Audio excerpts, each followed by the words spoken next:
our first story, is a friend of the show. It's funny how people have stuff to say, man, but I tell you, man, the Tim Black Show, man, we are fortunate in some ways, right? It ain't perfect. Ain't nobody perfect. But we try.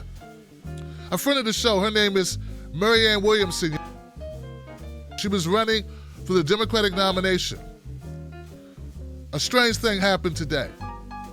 She dropped out of the race. Here goes a clip about it. Marianne Williamson has dropped out of the race. We know she hadn't been a big factor, but she was certainly a presence on those early debate stage. It is one sign of that the field is sorting out, and I think after Iowa and New Hampshire, we will have a much smaller Democratic field than we have today. Although we could be surprised by who makes the cut. And David, you have your ear to the ground in the Iowa poll, the registered poll coming out tonight. Bernie has been surging and Warren sort of falling back. Are we in for more surprises in Iowa? We always are. Well, I think one thing to keep an eye on in Iowa is the movement of Amy Klobuchar. Senator Sanders has been moving in national polls in Iowa, but I think that Senator Klobuchar has found kind of a sweet spot where she can appeal to progressives without being a socialist, where she can appeal to centrists without being too establishment, and she's a Midwesterner, and that always there's a regional advantage to this caucus, always has been, and I expect her to show some movement. Susan Page. Go jump off a cliff or something. We just all condescending and horrible way to acknowledge someone who put their time and effort in. Have you ever run for anything at all, Susan Page? Running for a sale at Old Navy doesn't count.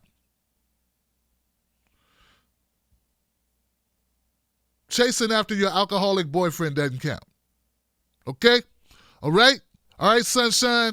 Okay, so they are taking dumps on Marianne Williamson. Look, running for office is no easy task. Ask anyone who's ever done it. Marianne Williamson had a core message, a unique message. A lot of people paid attention to her. She made a difference. And I'm not just saying that because she came on my show. I'm saying it because it's true. I wanted her on my show because she was making a difference. You understand how it works? I wanted her on the show because of the noise that she was making, the positive noise that she was making. Williamson, what's your response on the Flint water crisis? My response on the Flint water crisis is that Flint is just the tip of the iceberg. I was recently in Denmark, South Carolina, where there is a lot of talk about it being the next Flint. We have an administration that has gutted the Clean Water Act. We have communities, particularly communities of color and disadvantaged communities all over this country who are suffering from environmental injustice. I assure you, I lived in Grosse Pointe. What happened in Flint would not have happened in Grosse Pointe. This is part of the dark underbelly of American society.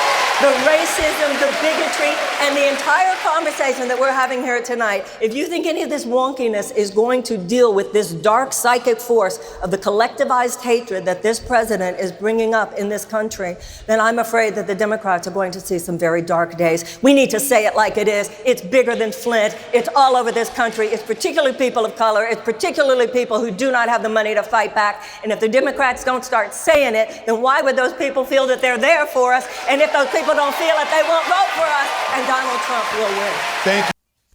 And Susan Page and Andrea Mitchell, they just basically That's because she's anti-establishment, guys. If you're anti-establishment, they don't care about you. They don't care what you do. I mean, if they liked it, they'd have been like, well, she talked about things that matter. She talked about health and wellness and mental health. She talked about these things that a lot of people in the country are concerned with. Like, why are we sick?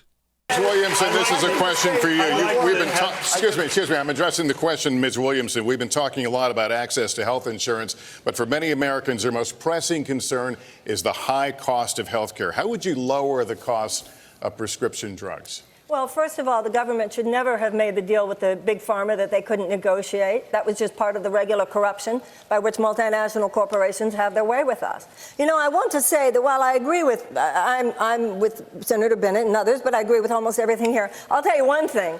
It's really nice if we got all these plans, but if you think we're going to beat Donald Trump by just having all these plans, you got another thing coming. Because he didn't win by saying he had a plan. He won by simply saying, make America great again. We've got to get deeper than just these superficial fixes, as important as they are. Even if we're just talking about the superficial fixes, ladies and gentlemen, we don't have a health care system in the United States. We have a sickness care system in the United States. We just wait till somebody gets sick, and then we talk about who's going to pay for the treatment and how they're going to be treated. What we need to talk about is why so many Americans have unnecessary chronic illnesses, so many more compared to other countries. And that gets back into not just the big pharma, not just health insurance companies. It has to do with chemical policies. It has to do with environmental policies. It has to do with food policies. It has to do with drug policies. Thank you. It has to do with environmental Senator policies. Benedict. So when everybody was talking about healthcare, she was the only person saying, like, why do we all these cases of autism? What's going on with our drinking water? What's in our air? What's in our food? What's making us more sicker now than we ever have been? Something's changed.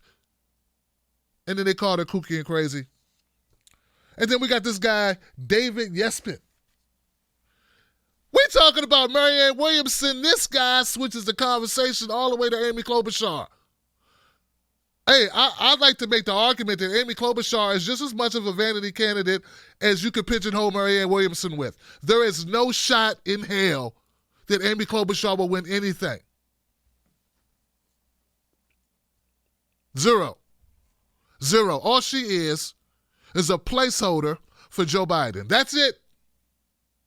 She's a relief pitcher for Joe Biden. And we already got Pete Buttigieg, so no one needs Amy. Amy is just there for rich white women who want to feel good about themselves or good for a second to see somebody that reflects them. Not even they are going to vote for her. They will very easily move to another candidate. They won't even be heartbroken. There will be no Pumas. There will be no, Remember Pumas, those are the people that loved Hillary to the point where party unity, my ass, that was the Pumas, because they were really invested in Hillary. To those who are disappointed that we couldn't go all the way, especially the young people who put so much into this campaign, it would break my heart if in falling short of my goal, I in any way discouraged any of you from pursuing yours. Ain't nobody really invested in Amy Klobuchar. Ain't nothing going to happen. David Yesman, you yes man. You yes man. You corporate sack-carrying loser. I know you never run for anything. It's obvious. And I can make this joke because I'm also overweight, but I'm not as bad as you, sir. I can still see stuff. Okay?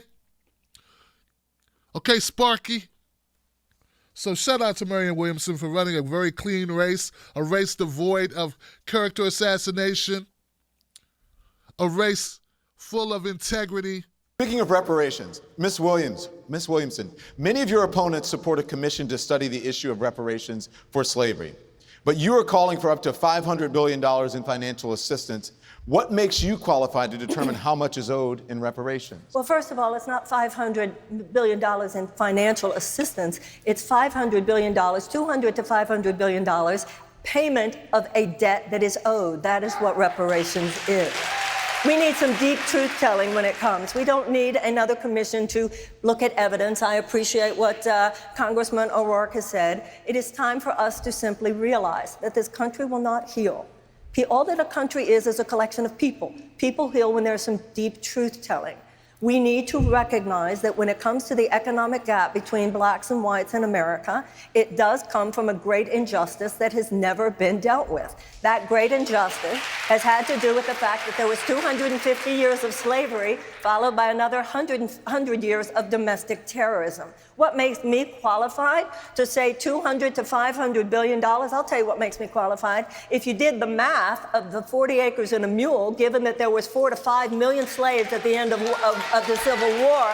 They're fortified, and they were all promised 40 acres and a mule for every family of 4. If you did the math today, it would be trillions of dollars. And I believe that anything less than $100 billion is an insult. And I believe that $200 to $500 billion is politically feasible today because so many Americans realize there is an injustice that continues to form a toxicity underneath the surface, an emotional turbulence that only reparations thank you very much. And your star will always continue to rise. Marianne Williamson came in this thing with 100 million followers or something crazy number. She was already very successful, more successful than anybody on this panel. And Andrea Mitchell, married to a very rich man. Like, Marianne Williamson made her own way. And Marianne Williamson, the beauty of her, guys, and I'm gonna leave it alone, the beauty of Marianne Williamson is everything I just said about her, she wouldn't be like, Tim, you don't need to say it. She'd be like, Tim, you don't need to talk that way. Mm-hmm. And I think people like you and me, sometimes our passion is good. But I know for myself, my passion can be tinged with at least the appearance of judgments in a way that does not serve. So I don't know if that applies to you, but that's the lesson that I have to find my completely neutral place.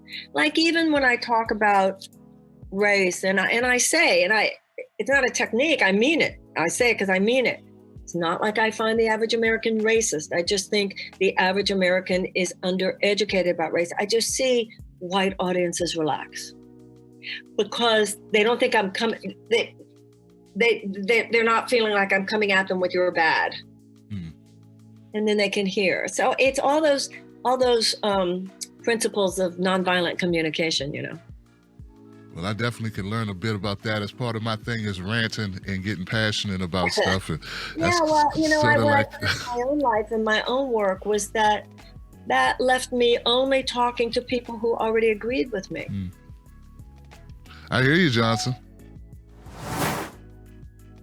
Tim, you don't need to defend me. I can defend myself, baby. You don't need to do that. We want to shine the light of positivity across the world. We don't need to add to the minutia of negativity in the world, Tim. I understand you mean well, but it's not. There's other ways to channel it, darling. And that's the grace of a Marianne Williamson. And you will not know that grace ever. Ever. You sad, sad lost souls.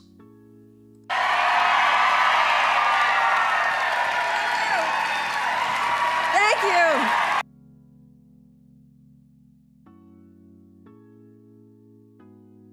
All right, Johnson, you just got through watching another incredible installment of the Tim Black Show. Look, go to TimBlackTV.com, save 15% off hoodies and sweatshirts.